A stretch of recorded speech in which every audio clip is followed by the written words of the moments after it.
How's everybody doing? Tuesday Thoughts, week number 42. Moving right along, aren't we? All right, quote for the week is an interesting perspective on dealing with people, and it comes from Henry Ford. He once said, "If I had asked people what they wanted, they would have said, faster horses." Sometimes the innovation of technology or the come about of a new idea isn't necessarily taking what exists and evolving it to the next step and figuring out how can we do this better. Sometimes it's how do we do it completely differently. So don't let yourself be stuck in that mindset of always improving, which is a great thing to do, but sometimes that always improving isn't necessarily improving the thing that it is. It's always innovating and stepping up to that next piece of things for that. So don't just look for a faster horse. Look for a different way to get around. Something to think about. All right, our extra thought for the week. Did you realize that crumpled up money spends just as well as crisp bills? Did you realize that worn out and tired people can be just as useful as others to an organization? Sometimes both need just a little more attention and care to make it work right.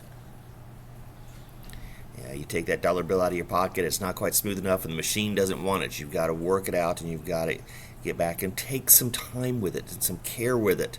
Get it back into that shape that it needs to be functional.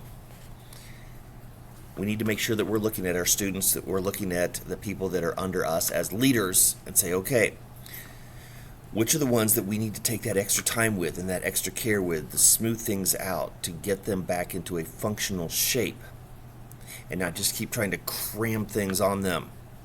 It's like, come on, catch up, get ready, take care of yourself. Sometimes we need to take care of them and help them learn how to take care of themselves. Just saying, right?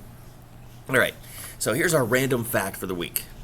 In 2010, there were researchers in Seattle found that formerly captured crows could remember the face of their abductor even years after it had happened. Once those crows identified the suspect in question, they would actually threaten them. They would dive down at them and swarm the person who had threatened them even years before.